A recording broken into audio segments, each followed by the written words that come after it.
Bonjour à tous et bienvenue à cette webconférence qui portera aujourd'hui sur élaborer et déployer la stratégie industrielle.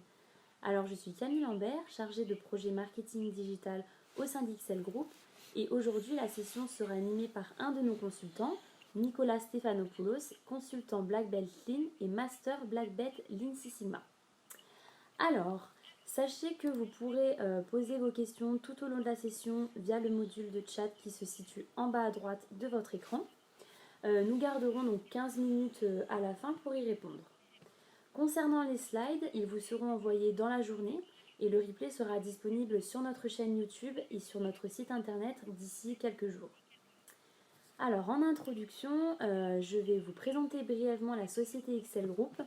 Nous sommes un cabinet de conseil et de formation spécialisé dans le domaine de l'excellence opérationnelle. Nous sommes implantés en France depuis 30 ans et nous avons une antenne à Paris, à Grenoble et à Rennes. Et nous avons également une filiale en Suisse depuis 2014. Alors, je ne vais pas en dire plus et je vais maintenant laisser la parole à Nicolas et je vous retrouve en fin de session pour les questions. Je vous souhaite à tous une bonne webconférence. Bonjour à tous, je suis heureux d'être avec vous aujourd'hui pour parler un petit peu de stratégie, donc comment l'élaborer et comment la mettre en œuvre dans les entreprises. Donc pourquoi parler de stratégie? Des petits exemples, souvent on intervient chez certains clients et en fait l'objectif de l'entreprise n'est pas tout à fait clair, la vision, où c'est qu'ils veulent aller, quels produits ils veulent promouvoir, sur lesquels ils veulent appuyer leur développement.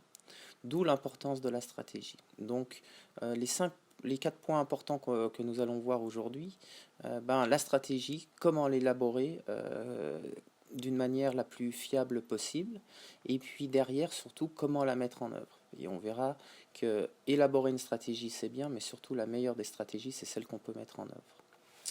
Donc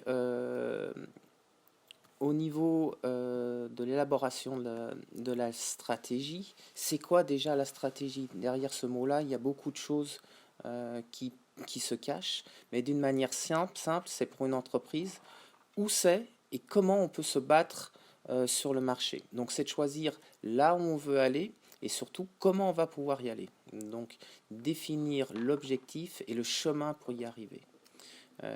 D'où l'importance pour les entreprises, dans un premier temps, de déterminer sur quel domaine réellement l'entreprise doit se focaliser. Donc c'est ce qu'on appelle les domaines d'activité stratégique. Très souvent, on peut se rendre compte que les entreprises n'ayant pas des objectifs clairs, des fois, il y a une multitude d'objectifs. Donc c'est très difficile pour être efficient et efficace de s'éparpiller sur plein d'activités ou plein de produits différents.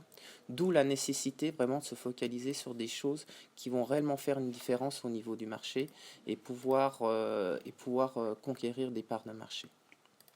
Donc, il y a quelques outils qui vont permettre d'identifier réellement sur quel domaine l'entreprise va pouvoir se focaliser. Pour chacun de ces domaines, rentrer un peu plus en détail pour s'assurer qu'on est bien au bon endroit. Donc, l'objectif réellement, c'est de pouvoir positionner ces domaines d'activité stratégiques sur des matrices. Donc c'est de se dire, est-ce que l'entreprise, elle est bien adaptée pour pouvoir attaquer ces marchés-là? Et puis surtout aussi, une chose importante, est-ce que ces marchés-là sont intéressants? Est-ce qu'il y a un réel attrait? Parce que développer beaucoup de synergie, beaucoup d'efforts pour aller à un endroit où il y a peu de marché et peu de croissance ou peu de marge, ça fait pas sens.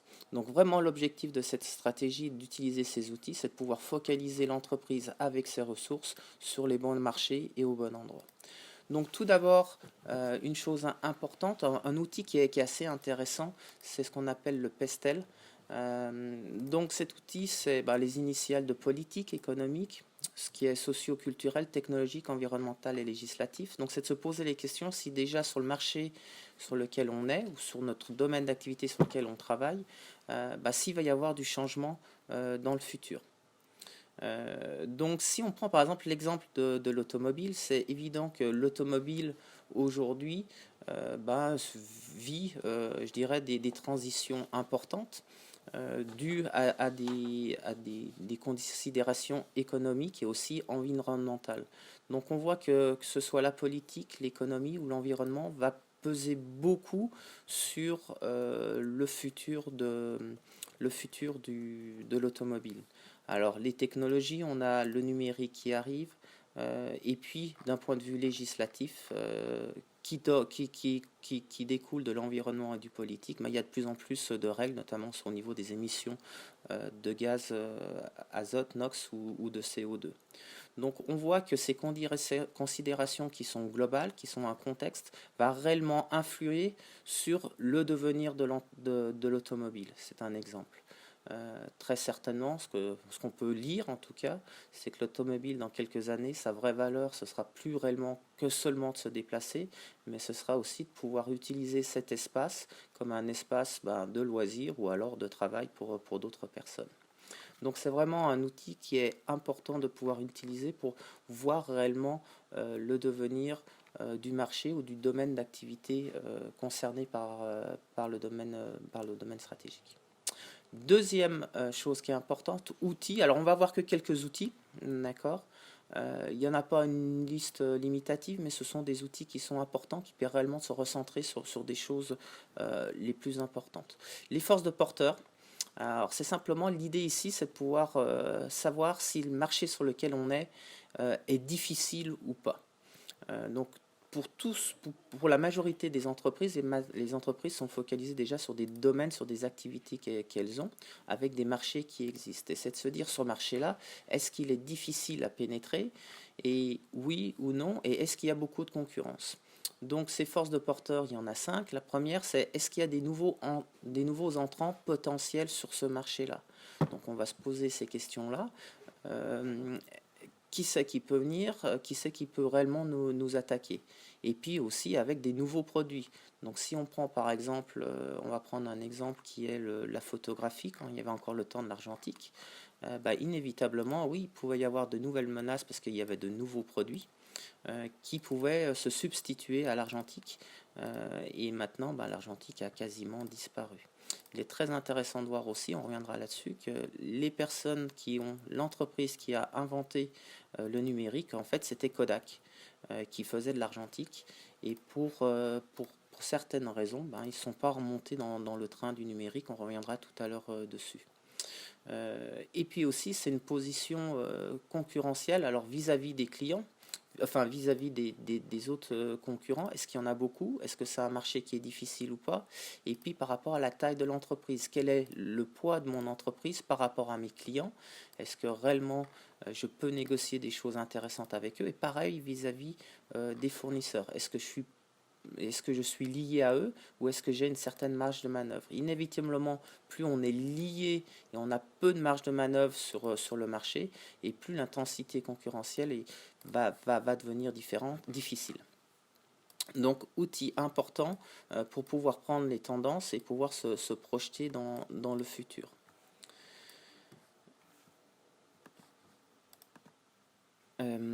Chose importante aussi, c'est de pouvoir évaluer son marché, sur quoi je me bats réellement. Donc ce marché, ce domaine d'activité stratégique, si par exemple on fait de l'automobile, quel est réellement mon marché que je cible? Alors si on prend le marché de l'automobile et qu'on veut lancer des nouvelles voitures, c'est sûr que le marché automobile, le marché global est très très grand. Par contre, il est segmenté en plein de sous-segments, de segments et de sous-segments. Et il est important, lorsque l'on va construire une nouvelle voiture, de pouvoir cibler réellement le marché qui est très spécifique. Donc, des exemples, c'est Tesla, par exemple, qui focalise sur un certain type de clientèle. D'autres exemples, EasyJet, il y a quelques années, lorsqu'ils ont commencé leurs activités, se sont vraiment focalisés sur un marché de clients qui voyageaient sur du court courrier, sur des temps très courts, et pour qui il était aussi important d'avoir un accès aux aéroports assez rapidement. Donc voilà, donc il y a un marché global, il faut vraiment savoir sur quelle partie du marché on veut se focaliser. Donc il y a le marché global, il y a un marché qui est accessible, où peut-être potentiellement on peut aller, puis il y a réellement un marché sur lequel on va réellement se battre. Et après, c'est de se voir, nous, entreprise, quelle est ma part de marché dans ce marché cible-là. Alors, ce qu'il faut savoir, c'est que lorsqu'on augmente, on essaye d'augmenter notre part de marché sur un marché qui est cible, qui existe, c'est quelque chose qui va nécessiter beaucoup de ressources en général pour pouvoir gagner assez peu de marge de marché, de part de marché, excusez-moi. Donc il y a d'autres stratégies qui sont plutôt basées sur l'innovation. On va aller chercher des marchés qui n'existent pas avec des produits aujourd'hui qui n'existent pas et qui permettent d'avoir une croissance beaucoup plus rapide. Donc d'autres types de stratégies. Donc une fois qu'on a fait tout ça, qu'on comprend un petit peu le contexte, qu'on voit ce qui se passe au niveau concurrentiel et comment nous on se situe, on commence à se focaliser sur moi, qu'est-ce que je veux fournir et à quel client. Donc quelle est la notion de valeur ajoutée, c'est ce qu'on parle en ligne toujours, quelle est la valeur ajoutée qu'on veut fournir à notre client. Donc en fait, en ligne, on va parler de valeur ajoutée. En termes de stratégie, on va parler de proposition de valeur, mais réellement, la manière de penser, le concept qui est derrière, est exactement le même. Donc, pour définir où on veut, quel type de valeur on veut apporter à notre client, on va pouvoir la décomposer en différents critères.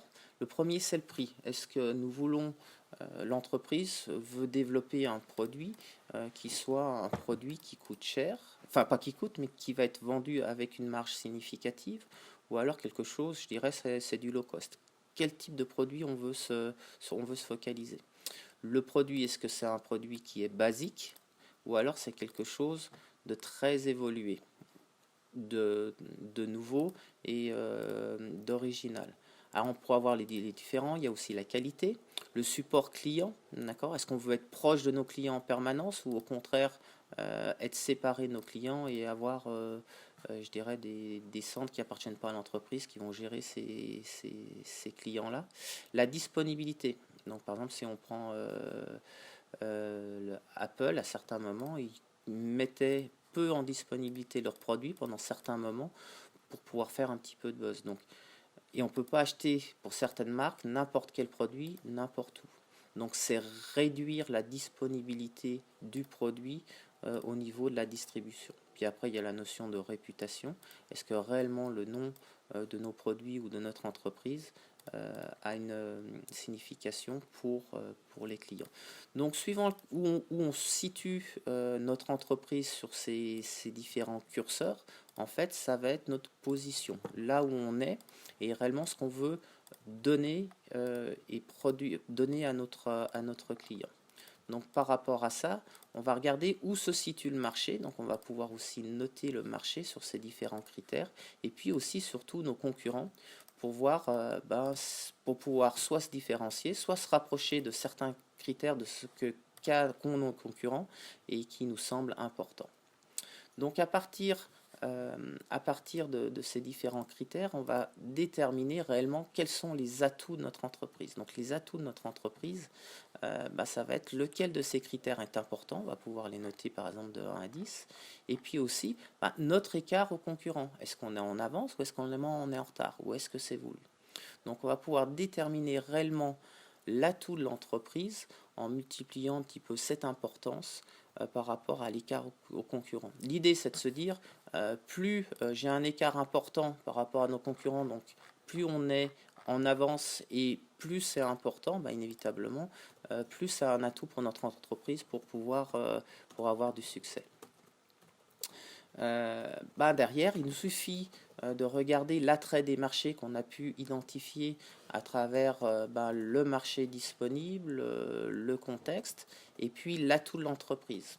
Et suivant où on va commencer à identifier où se situent nos domaines d'activité stratégie ou notre produit sur la matrice que je partage avec vous actuellement. Donc suivant où on est sur cette matrice-là, avec nos domaines stratégiques, on va pouvoir savoir quel type d'action on va pouvoir mener.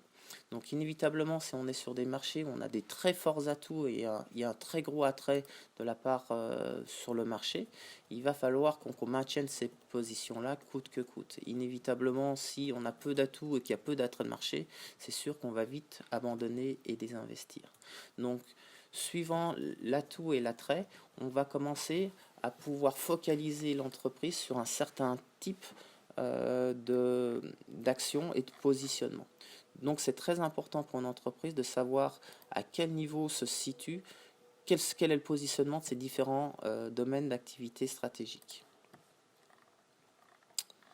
Alors, une fois que l'on a fait ça, on a pu identifier réellement notre proposition de valeur, où on voulait être par rapport à notre client. Et bien maintenant, ça va être temps pour l'entreprise de pouvoir mettre en œuvre les différentes stratégies pour pouvoir répondre à cette valeur qu'on veut vendre à notre client. Donc, en général, d'un point de vue prix, le critère prix, il va falloir qu'on travaille sur le coût, notamment si on veut faire de la grande distribution et des prix, je dirais, du low cost. Le paramètre coût que l'entreprise va gérer, il va falloir qu'il soit compétitif. Si on va avoir des produits innovants, on va travailler sur l'innovation. Pour de la qualité, on va travailler réellement sur le côté robustesse, fiabilité et efficacité du produit. Si on veut développer dans notre marché, c'est important, le côté contact client, support client, il va falloir développer le contact client et mettre en œuvre une organisation qui permet de travailler étroitement avec le client. Disponibilité du produit également, quels canaux de communication et de distribution on va mettre en œuvre. Donc là, il y a toute une stratégie logistique quand on parle de produits qui peut être mise en œuvre ou pas, suivant le curseur, à quel niveau on va le mettre. Et puis après, la réputation, c'est une marque. Et pour certains produits, on achète plus la marque que le produit en lui-même.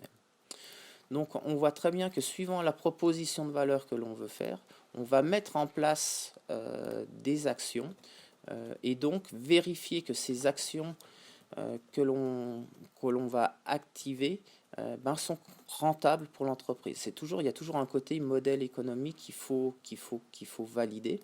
Alors c'est important d'identifier qu'il y a une vraie proposition de valeur, mais c'est aussi d'autant plus important que livrer le client, le rendre heureux, c'est bien, mais que l'entreprise puisse gagner de l'argent, c'est encore mieux.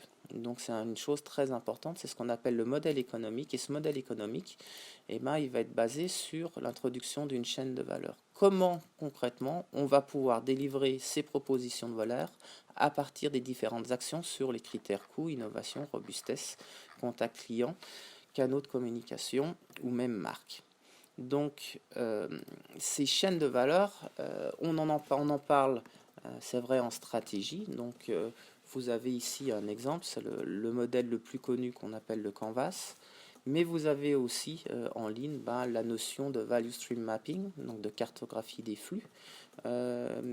Et la chose qui les lie, c'est de se dire quelles sont réellement dans toutes les activités qu'on va faire, les activités qui créent la valeur et qui va délivrer la proposition de valeur, qui va délivrer la valeur ajoutée dans les yeux des clients.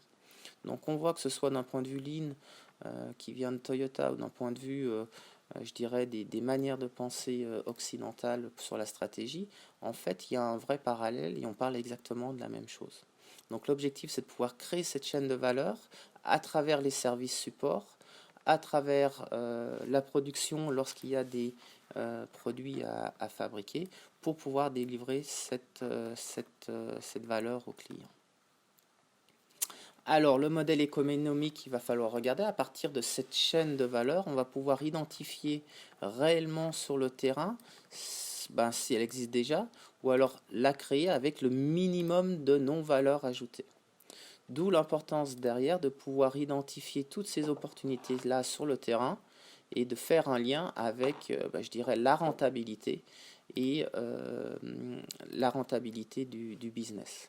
Une partie importante souvent qu'on appelle, c'est ce qu'on appelle le lean accounting, c'est regarder les résultats d'une manière un petit peu spécifique, c'est de regarder dans le compte de résultats en fait tous les endroits où il y a une opportunité. Donc c'est avoir cette capacité à pouvoir lier les opportunités du terrain au compte de résultats. Donc c'est sûr que pour établir un modèle économique, c'est d'autant plus intéressant parce que ça permet déjà, un, de lancer si c'est un nouveau produit, et puis deux, c'est de voir le potentiel qu'il y a derrière sur du long terme. Donc on sait maintenant où c'est qu'on veut aller, comment on va y aller avec en gros cette VSM, cette cartographie de la chaîne de valeur. Donc maintenant on va rentrer plus précisément comment réaliser cette cartographie de chaîne de valeur. Donc soit le produit n'existe pas, vous pouvez la créer puisque vous avez parti de quelque chose de neuf, soit alors vous allez avoir besoin de réaliser un diagnostic. Et nous, on va se placer plutôt du côté industriel. C'est sûr qu'il peut y avoir plein de stratégies. De cette stratégie globale, il peut y avoir des stratégies marketing, commerciales, R&D, innovation. Puis il y en a aussi une partie, la partie industrielle, lorsque l'on a à produire des produits ou délivrer des services. D'où l'importance du diagnostic. Donc les diagnostics, chose importante, ça se focalise déjà sur le besoin du client. Donc c'est important pour l'entreprise que ce qu'on vient de se dire sur quelle proposition de valeur, ce soit partagé au sein de l'entreprise. Alors tout à l'heure, je vous ai dit une bonne stratégie, c'est pas simplement de se dire on va aller sur un marché qui est bon et tout ça, c'est s'assurer que les gens puissent nous suivre, les gens de l'entreprise puissent nous suivre et puissent participer activement à la mise en œuvre de la stratégie. Donc au moment de l'élaboration, c'est important d'inclure ces gens-là. Donc lorsque l'on va faire un diagnostic, on va s'assurer que les gens connaissent bien la stratégie. La stratégie, c'est pas quelque chose de secret, c'est quelque chose qui va servir à aligner les personnes et à aligner les énergies autour du même objectif, de la même vision. C'est aussi s'assurer que chacun puisse contribuer à l'effort global, parce qu'une fois qu'on a aligné, c'est la mise en œuvre. Donc c'est vrai que lorsque l'on fait un diagnostic industriel, c'est important de savoir quelle valeur ajoutée on va apporter au client. Deuxième axe, ça concerne les activités, quelles sont les opportunités purement en termes de processus sur le terrain, sur les flux. Et puis troisième axe important, c'est le management. Comment on va gérer, comment on va piloter ces transformations-là. Alors l'amélioration dans un premier temps, et puis surtout ce qu'on veut, c'est que l'entreprise puisse avancer dans sa stratégie, dans sa mise en place. Donc comment on va piloter au jour le jour l'entreprise. Donc les trois gros axes réellement importants au moment d'un diagnostic industriel. Alors ce qu'on va rechercher, comme je l'ai dit dans ces diagnostics, c'est toutes les notions de gaspillage du lean que vous pouvez retrouver ici, les 7 MODA, sans oublier la partie humaine qui est l'intelligence en général qu'on a l'habitude d'oublier. Donc ces systèmes fonctionnent seulement si les personnes peuvent activer. Et utilisons toutes les compétences qui sont disponibles et puis nous verrons, développons encore plus ces compétences si nous le pouvons. Les MODA, les trois gros axes importants. Le premier objectif, c'est de pouvoir emmener les gens, donc des gens qui vont être stressés, qui sont dégoûtés par leur travail, ils vont pas être très proactifs. Donc le premier objectif du Lean, c'est de supprimer ces suractivités et d'éviter d'avoir du stress au niveau des activités. Les gaspillages, on en a parlé, c'est la notion de Muda. Et puis le Mura, c'est la variation. En effet, sitôt qu'on a un problème, on a un écart, des produits bons et pas bons, des personnes qui sont absentes ou pas, des machines qui marchent ou qui ne marchent pas. C'est ces notions de variation, tout bouge. Et ces notions de variation induisent inévitablement des dysfonctionnements et des gaspillages et du stress. Donc l'objectif, c'est de pouvoir agir sur ces trois axes-là pour être plus efficient. Donc ce sont des choses que l'on va regarder au niveau du diagnostic. Une fois qu'on a pu établir ce diagnostic avec toutes les opportunités au niveau de ces trois axes, on peut alors commencer à établir une vraie stratégie industrielle. On sait où on veut aller, on connaît je dirais nos réelles opportunités et on va pouvoir commencer à identifier et sélectionner un scénario le plus optimal possible. Donc là, il faut être créatif et pouvoir se transférer réellement dans le futur, parce que lorsqu'on établit une stratégie, c'est sûr, c'est pas 1 an ou 2 ans, c'est aller voir au moins à 5 ans. Et puis derrière, on peut commencer à établir différentes phases de déploiement à la grosse maille. Donc qu'est-ce qui va se passer l'année prochaine, l'année après et l'année d'après. Donc là, on peut se focaliser sur le domaine industriel, mais pour tous les autres types de stratégies, c'est exactement la même chose.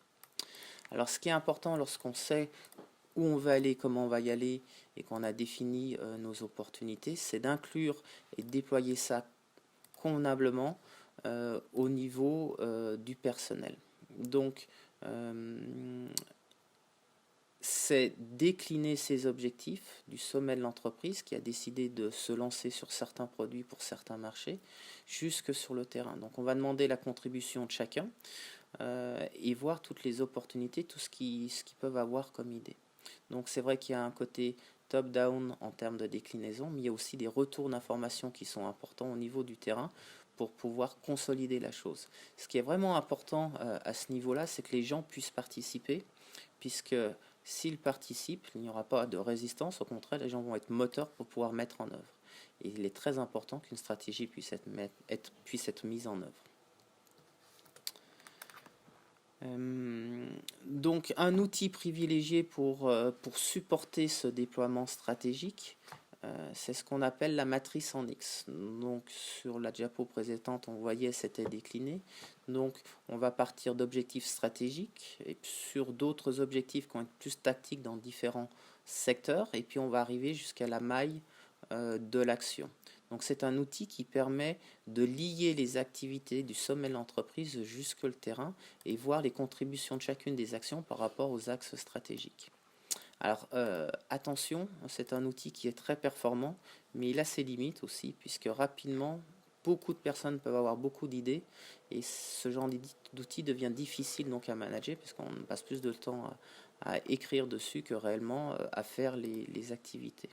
Donc lorsqu'on passe d'un niveau à l'autre, ce qui est important, c'est c'est de savoir sélectionner les actions, sélectionner les projets qui réellement vont être apportés. D'où la notion de faire de la résolution de problèmes, puisqu'une résolution de problème sert à identifier les plus grosses causes, les plus grosses contributions pour pouvoir se focaliser dessus et être le plus efficient par la suite.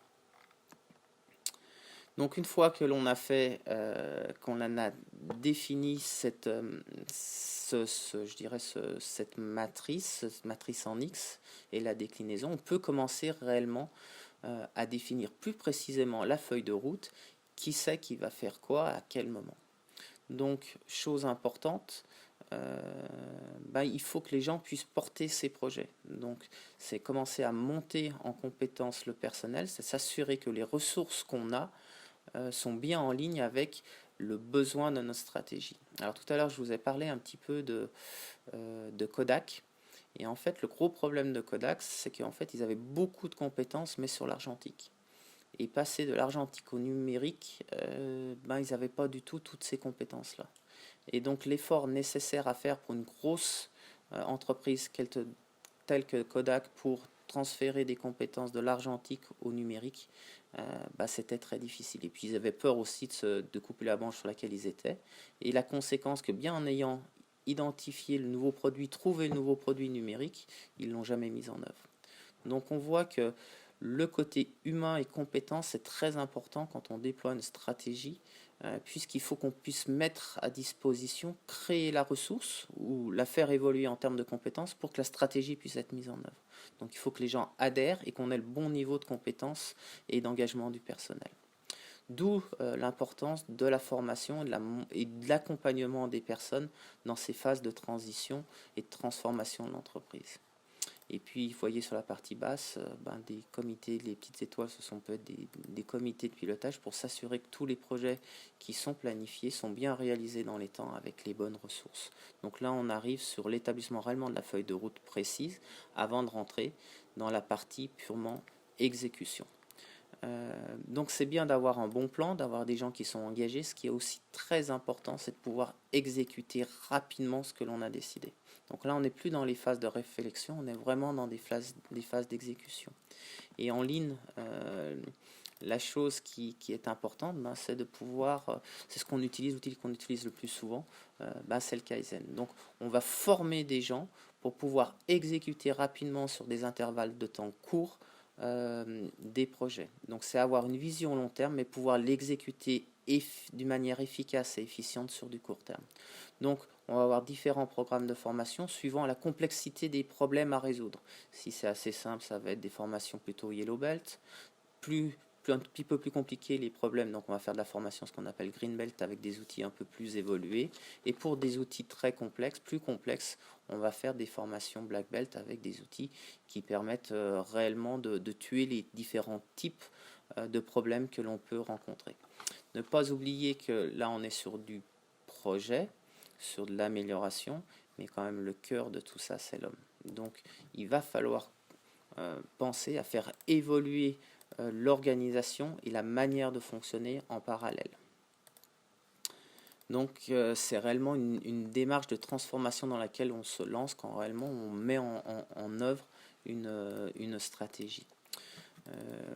Je vous ai parlé du Kaizen, en effet, c'est pendant ces moments privilégiés de focalisation sur des sujets bien spécifiques pendant un intervalle de temps court que l'on est le plus efficient. Donc ici, je vous montre les différentes phases d'un Kaizen qui peut se dérouler sur 5 jours lorsqu'on fait réellement de la rupture. Donc dans les premiers, je dirais la première journée, on va commencer à former, à sensibiliser les gens par rapport à l'objectif qui est donné à l'équipe. Et puis derrière, on va rentrer dans des phases de mesure, d'analyse, d'où vient le problème, quelles sont les causes. Alors, et puis derrière, pour pouvoir s'améliorer et mettre en œuvre les solutions, 80%, ce qu'on cherche toujours, c'est d'avoir fait 80% des choses avant la fin de la semaine. Alors, donc c'est quelque chose qui est très très efficient et qui permet réellement d'accélérer la gestion du changement et la vitesse de changement d'entreprise. Alors, le cœur du système, où c'est qu'on en arrive en fait? Donc, vous avez vu pas mal d'outils techniques, mais dans toutes les phases, en fait, ça va être l'homme qui va générer et qui va s'engager pour pouvoir élaborer, définir, élaborer et mettre en œuvre. Donc, le vrai cœur du système, ça va être l'homme et comment engager et accompagner l'organisation à travers le changement. Il y a beaucoup d'entreprises qui définissent des stratégies au niveau des comités de direction, et même dans certaines entreprises, les stratégies ne se communiquent même pas parce que seuls les directeurs doivent savoir ce qu'est la stratégie. Donc inévitablement dans ce genre, je dirais, d'attitude ou de comportement, ça va être juste très très difficile de pouvoir engager les gens dans le changement. Alors quelquefois, tout ne doit pas être communiqué si vous faites des rachats ou de la croissance externe, inévitablement. Mais en tout cas, plus votre personnel va être aligné et va participer au travail d'élaboration, plus ce sera facile pour ce personnel de pouvoir contribuer à la mise en œuvre. Alors, chose importante, ce cœur du système, c'est vrai, c'est l'homme, c'est l'intelligence collective. Donc on va retrouver les 3 principes du Lean, réellement, qui sont très très forts lors de la définition et la mise en œuvre de stratégies. La première chose, c'est on travaille ensemble. Intelligence collective, c'est ensemble qu'on y va et on tire pour aller au même objectif. Deuxième principe, c'est le juste nécessaire. Chaque entreprise n'a pas des moyens illimités. Aucune entreprise n'en a. Donc vraiment, ce qui est important pour une entreprise, c'est de pouvoir identifier ce qu'il peut faire de mieux avec le minimum de ressources. Donc on va mettre en œuvre ce qui est nécessaire pour arriver à l'objectif le plus important. Et quand on revient sur les premières phases d'identification des marchés et sur lesquels doit se focaliser l'entreprise, c'est exactement la même chose. Où c'est que je peux aller, où ça va être le plus profitable, le plus intéressant pour l'entreprise. Donc c'est déjà à ce niveau-là une utilisation de ce principe, c'est je vais utiliser mon juste nécessaire pour avoir le plus de résultats possible. Et puis dernière chose, c'est une stratégie, c'est quelque chose de vivant. Donc ce qu'il faut, c'est être prêt à la remettre en cause en permanence en fonction des nouvelles politiques, des nouvelles améliorations technologiques. Donc c'est une remise en cause par rapport à ce qui se passe autour de nous, d'accord, mais aussi sur nous-mêmes et pouvoir se dire qu'est-ce que nous personnellement, comment on peut agir ou comment on peut mettre en œuvre de manière différente ces stratégies-là.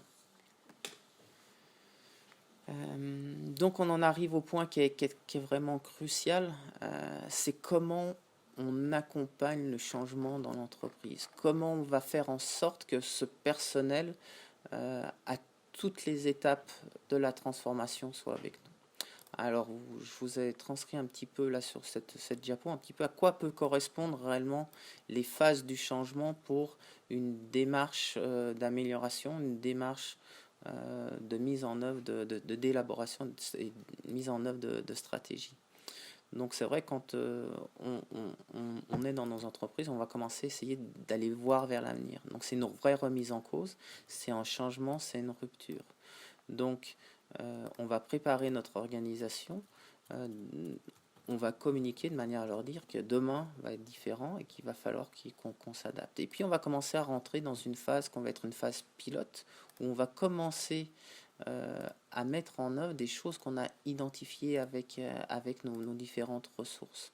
Donc c'est vrai qu'au démarrage, c'est une certaine inquiétude, on ne sait pas où on va, d'où l'importance de bien pouvoir identifier ces phases pilotes, parce que ça doit être des chantiers, ça doit être des choses que les gens, où on doit avoir un vrai succès. Donc là, on est dans une phase où en général l'organisation peut être un peu à certains moments, je dirais, en déclin, en résistance.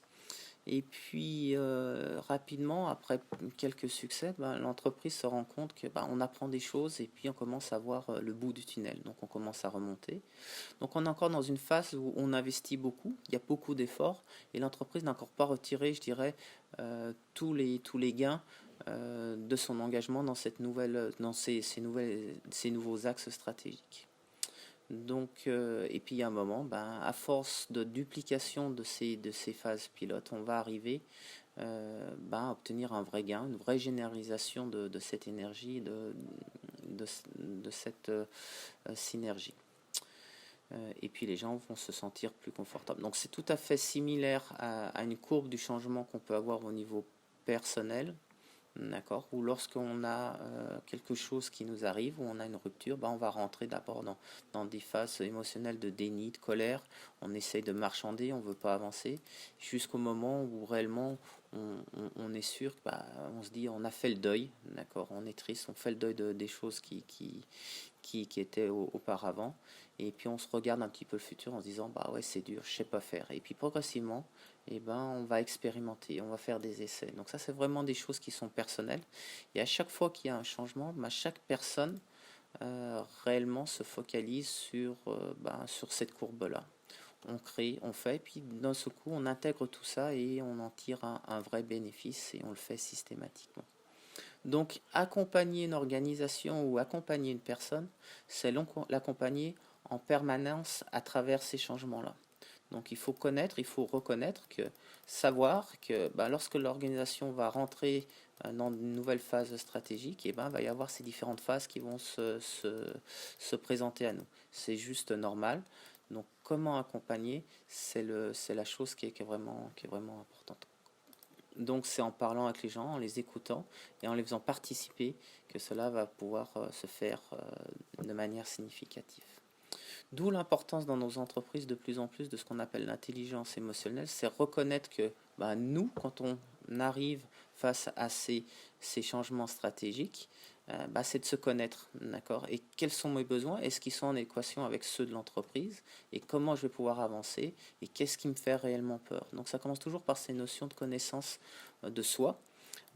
Avant de se tourner un petit peu vers les autres. Est-ce que si je connais les autres, c'est sûr que ça va être mieux, on va pouvoir commencer à mieux communiquer et à créer cette notion d'intelligence collective. Alors c'est bien de mieux connaître l'autre, de mieux fonctionner, mais il va falloir réellement faire des choses pour que ça fonctionne au mieux. Donc comment on va gérer les relations, donc les relations de 1 à 1, mais aussi les relations de groupe.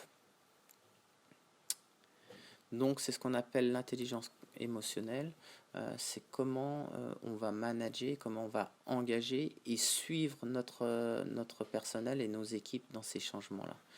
En lien avec ça, émotionnel, puisque ce qui nous donne de l'énergie, il ne faut pas oublier, c'est le côté émotionnel. C'est on va faire des choses qu'on aime faire.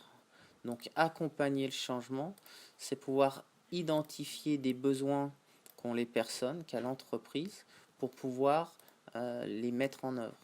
D'accord. On va être moteur sur des choses dont on a besoin. Si c'est des choses dont on n'a pas besoin, inévitablement, ça va être beaucoup plus difficile. D'où l'importance d'un point de vue au niveau de l'entreprise ou d'un point de vue personnel de pouvoir identifier convenablement ses besoins, puisque c'est en comblant ces besoins qu'on va pouvoir avancer et avancer dans de la résolution et dans l'amélioration des performances. Donc tout ça va se traduire au niveau de l'entreprise, je dirais par des rôles et des responsabilités qui vont être différentes, d'accord, de celles qui étaient prises auparavant, des choses qui vont évoluer en permanence, et le manager va avoir non seulement va avoir une nouvelle position et notamment des positions de coach.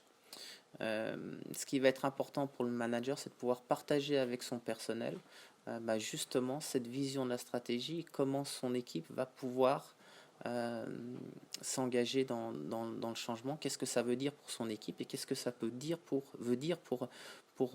son personnel. C'est se remettre aussi en question et comment on va délivrer cette notion de valeur ajoutée. Une fois que l'équipe va être focalisée sur cette nouvelle valeur ajoutée attendue par le client et l'entreprise, comment on va piloter ça? Donc là, on a pas mal d'outils à notre disposition. On a des tableaux SQDC, des animations intervalles courts, des choses comme ça. Donc, on va piloter la performance. Je ne sais pas si vous vous souvenez, mais un des axes du diagnostic dont je vous parlais tout à l'heure, c'était le pilotage.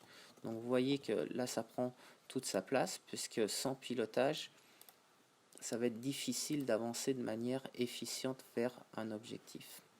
Et on va avancer en résolvant de manière systématique les problèmes que l'on rencontre. Donc, lien aussi avec le diagnostic, avec toute la partie de l'analyse des activités, des flux, les gaspillages, les notions de variation et de stress.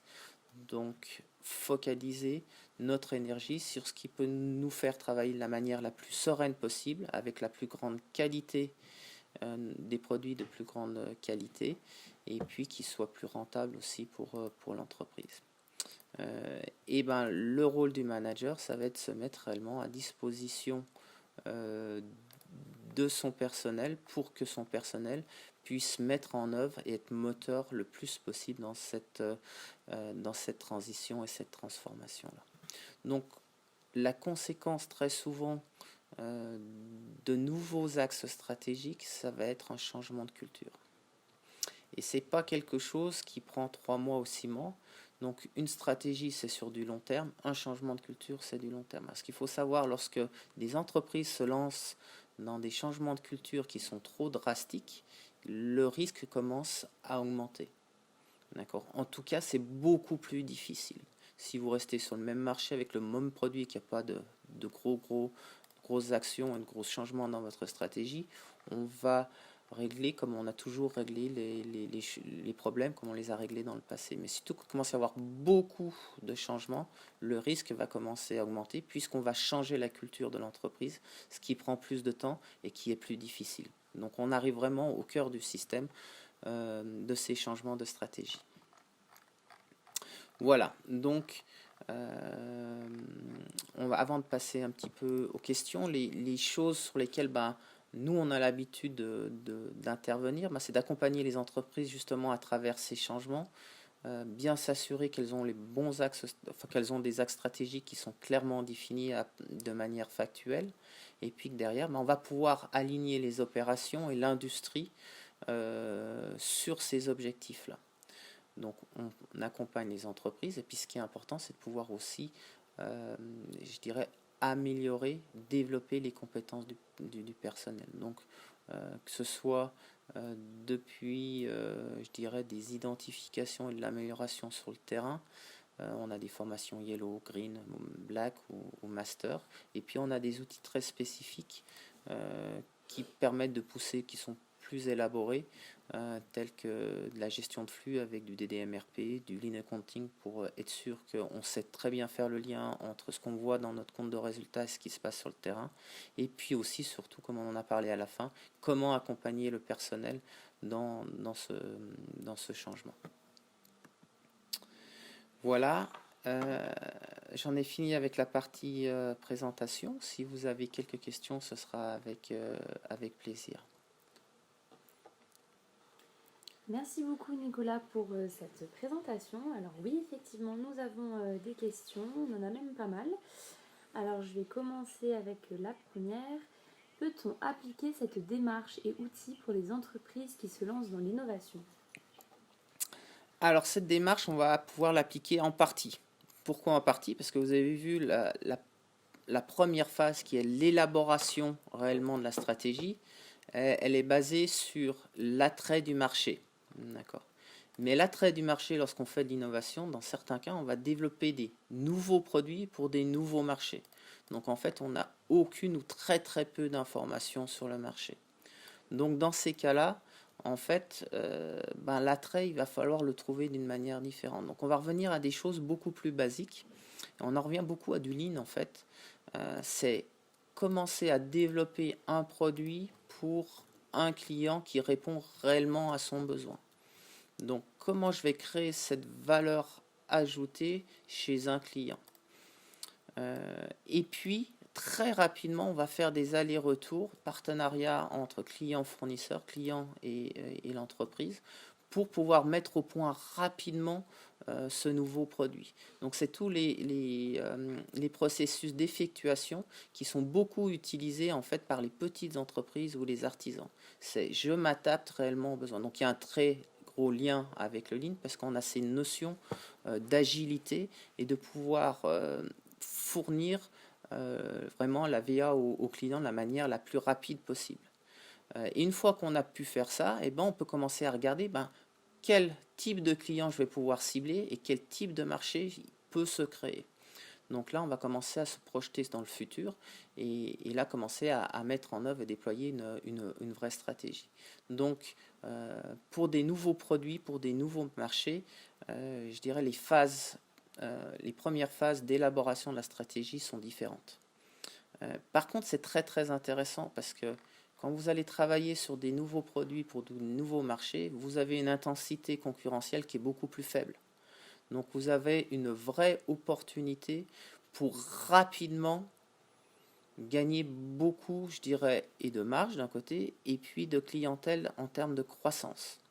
Donc en fait, l'investissement en général qui est fait dans des produits innovants pour des marchés innovants, le retour est beaucoup plus rapide que se battre sur des marchés qui sont matures, où on va aller chercher des parts de marché.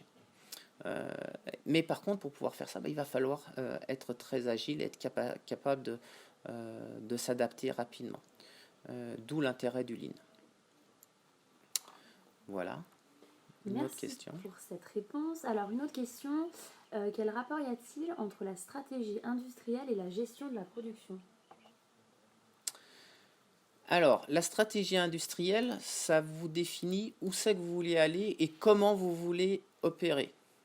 Donc quand vous allez arriver sur le terrain en termes de production, le rôle de la production, c'est de pouvoir mettre en œuvre les démarches d'amélioration, d'accord, les nouveaux projets, et de pouvoir produire réellement les produits qu'attendent le client. Donc en termes de qualité, en termes de quantité, ou alors de service en termes de délai.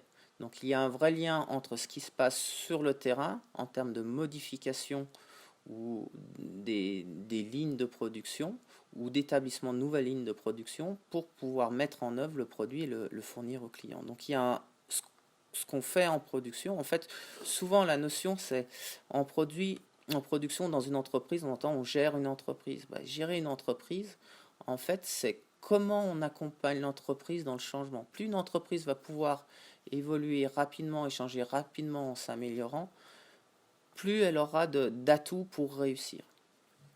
Donc il y a un vrai lien entre la vitesse de changement et ce qui se passe sur le terrain.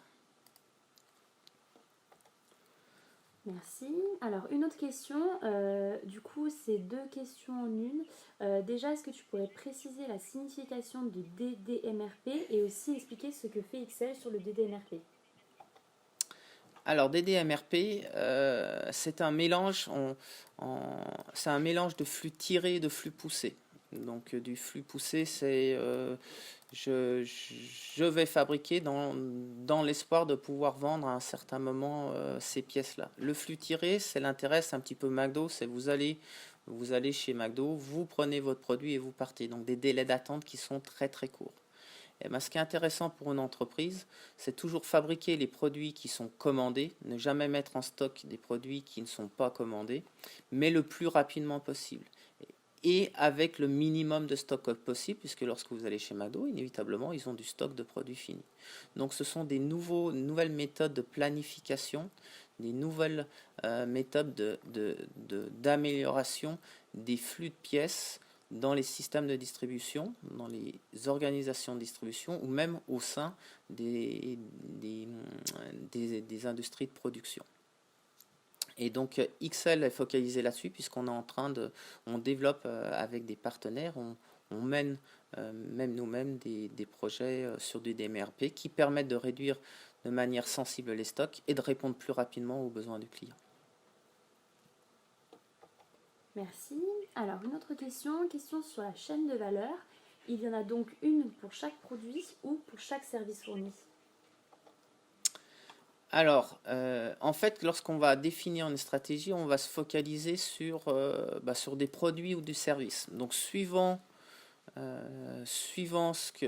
l'analyse, on va voir si on peut grouper certains produits ou certains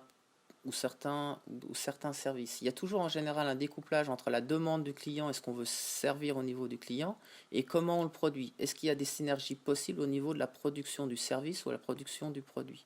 Donc on va organiser industriellement ou dans nos opérations de manière à être le plus efficient et le plus efficace possible. Très souvent, il y a une déconnexion entre le côté commercial, famille de produits, d'accord, ou services, et la manière de le produire. Donc c'est toute la notion de planification et d'optimisation au mieux aussi de nos flux d'informations quand on travaille du service ou nos flux de matière quand on travaille pour des produits de l'industrie.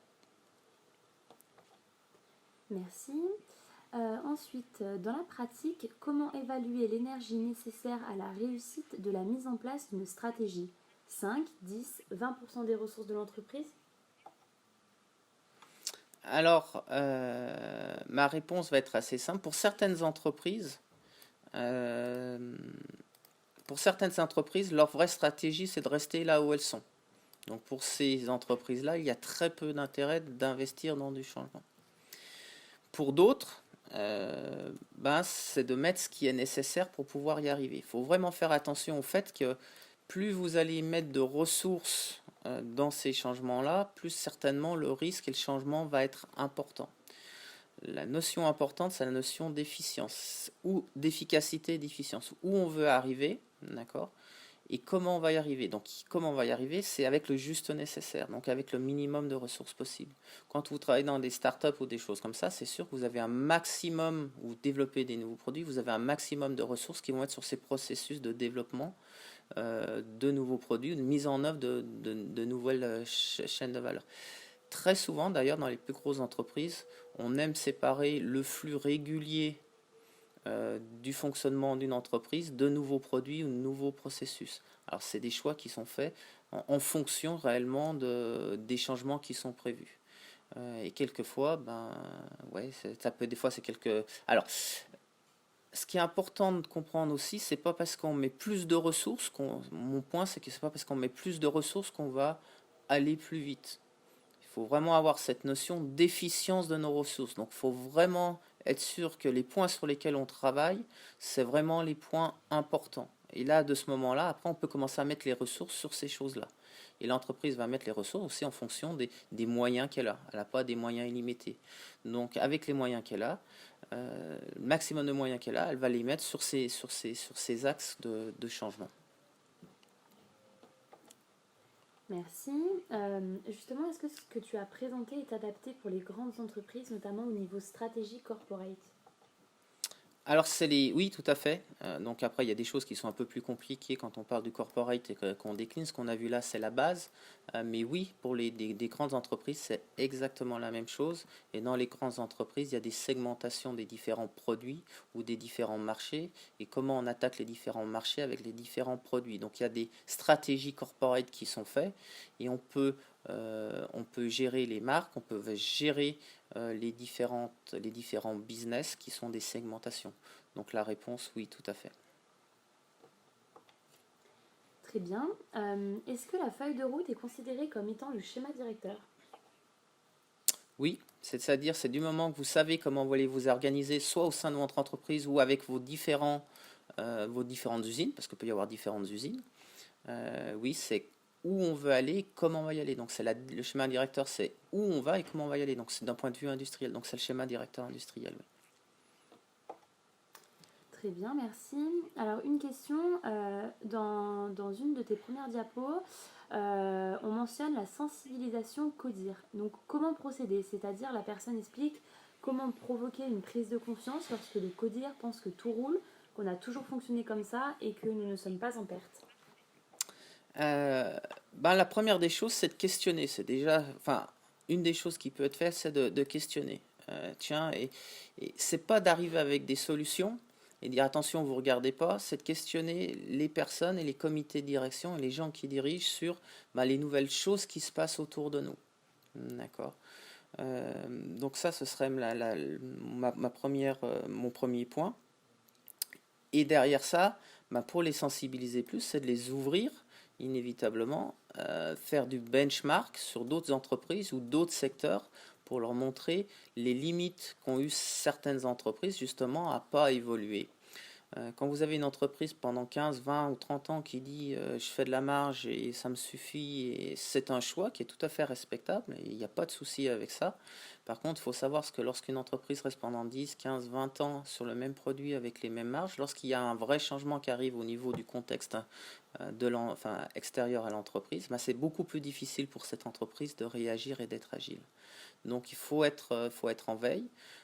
Donc c'est d'activer ce comité, le sensibiliser par rapport à ça. Donc c'est faire des visites, c'est questionner, c'est vraiment le côté remise en question qu'on a un des 3 principes du Lean. Donc c'est organiser des benchmarks avec les gens, partager.